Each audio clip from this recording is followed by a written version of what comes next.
Ladies and gentlemen, welcome back to the workshop. On today's episode, we're going to be finishing out the Damascus chef's knife. In part 1, we forged the steel for the knife. In part 2, we did the blade. And today we're going to be doing the handle and getting it all finished up. But before we jump in, let's thank today's sponsor. And today's sponsor is Cove Audio. Cove is the creator of the Commuter 2 split. We've been using this speaker for a while now and we're really loving it, both inside the workshop and outside in our daily game of parking lot soccer. This is a super unique design in that it not only is a kick-in speaker when it's put together, but you can split it apart and put each half wherever you want to, which creates a surround sound effect that is really dang nice. Now these aren't just tiny little speakers that you can barely hear.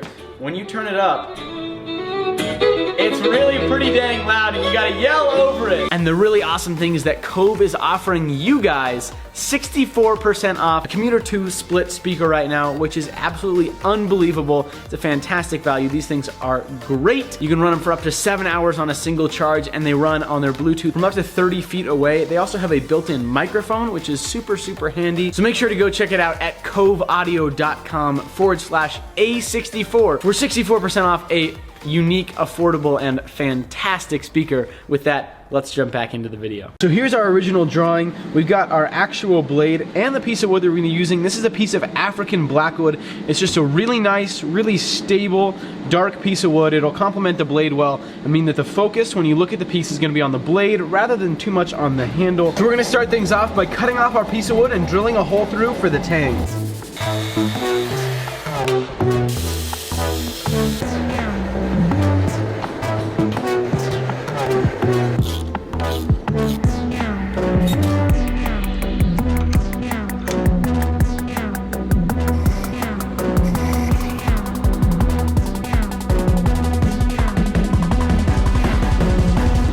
Worked. Cool beans. And now it's done. The handle is finished. This is it. This is how it's going to stay. It has a spinny feature, so you can chop multiple foods at the same time, just like this. It's not actually done.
Alright, so now that I've got this spacer relatively close to being ready to be completely fit up, I'm going to turn down the bolt that I'm going to anchor the handle together with. It's going to look like this. It's going to have that T-shape to it. I'm going to turn that down on the lathe. I'm going to bore a hole in it and then tap it for 8/32, which is the threading that we have on the end of the tang here. We'll just drill it out and it would appear that our tap is broken. That means we're gonna go to. And since the governor of Montana recently put in a mandate that you have to wear a mask in public, well, there's nothing better than a good VersaFlow.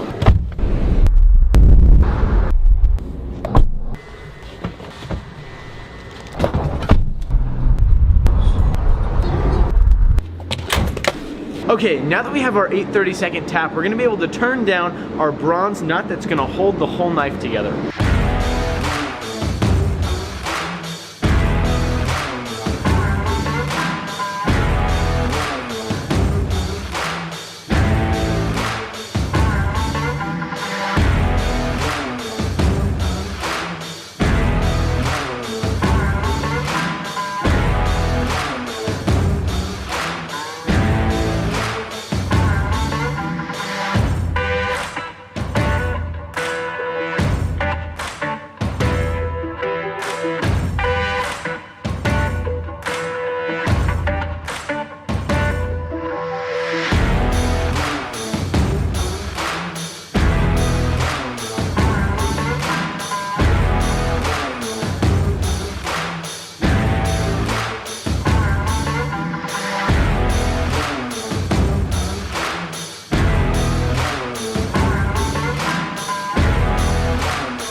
So what I'm doing here is covering the bolster area in a thin layer of soot that comes off of the flame of the candle. What that basically does is it allows me to have a really precise and really fine little layer that'll come off very easily wherever we're contacting on this piece here. We're contacting here, there, and around the hole for the tang as well.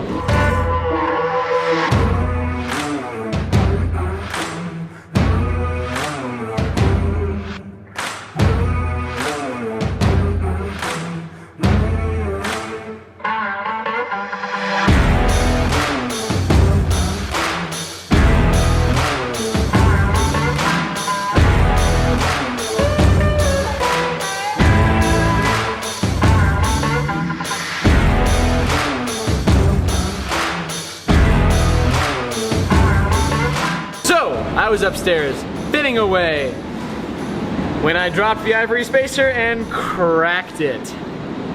This is not the ideal situation. So, I'm going to take this piece of ivory and remake it.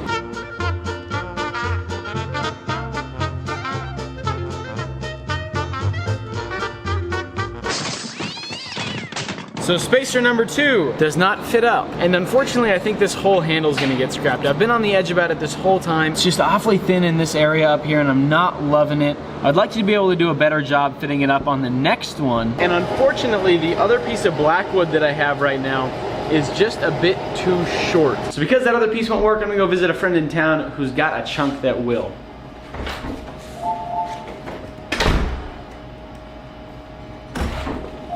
Look at that. So I'm gonna start things off by remaking the ivory spacer.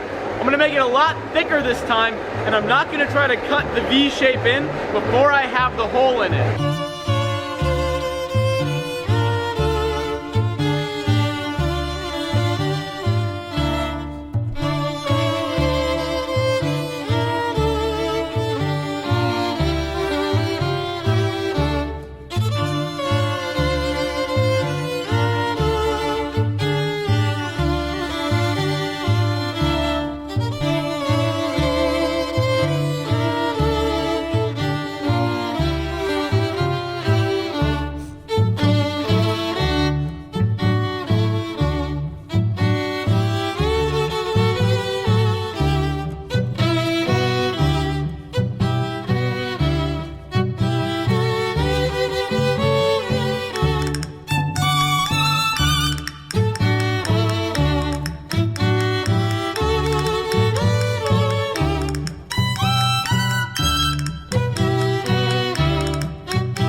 So we finally got everything fit up, rough shaped. It's looking really nice. We're gonna go in and tune in that final handle profile now before we move into rounding everything out and doing our final finishing.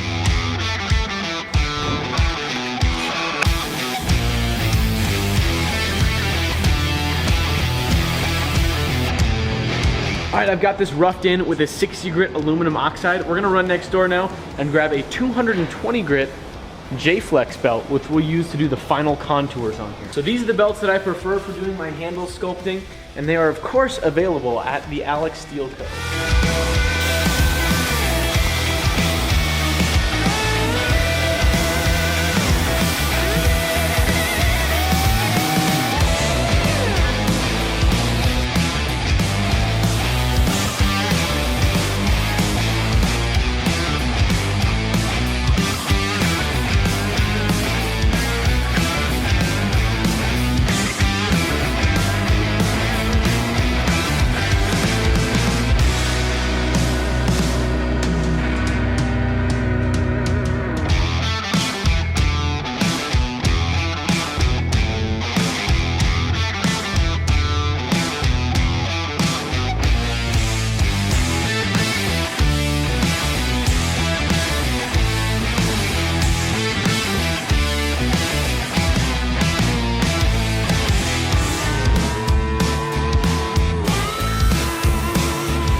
So what I'm doing now is adding a little bit of duct tape backing onto a piece of 320 grit Rhino wet, so it'll be able to use it like a shoe shine sanding belt. It gives it a flexible and durable backing that you can control exactly the size of the little sanding piece that you want. The way that I like to use these is to come into the choil area of a knife and use it like this, and it doesn't break the sandpaper and allows you to contour really well into some tight areas. I highly recommend giving it a shot if you're trying to sand into some tighter areas.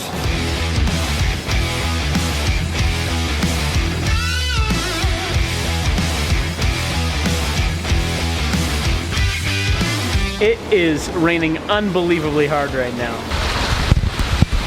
The other side. We like to use Rhino wet, no matter the weather. Extreme sandpaper. You're a little slushy, Angel.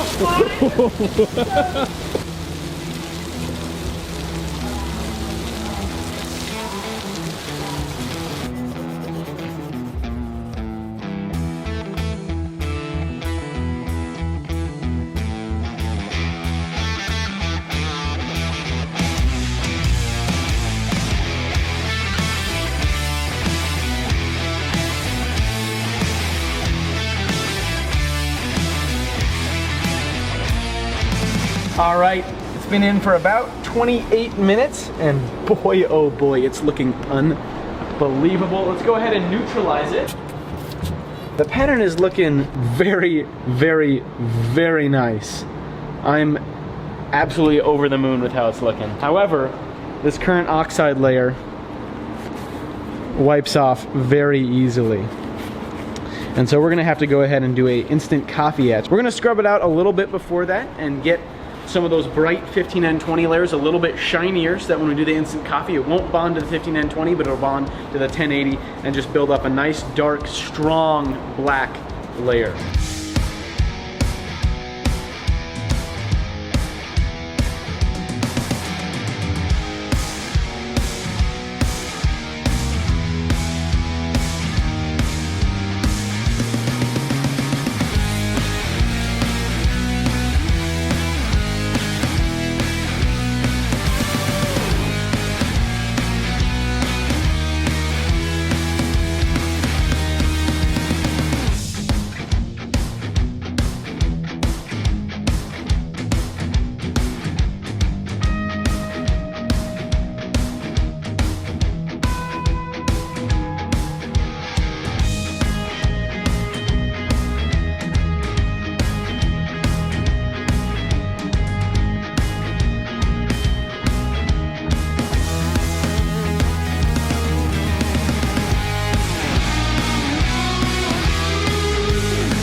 Well, I just had such a great time getting to build this knife. The steel came out exactly how I wanted it.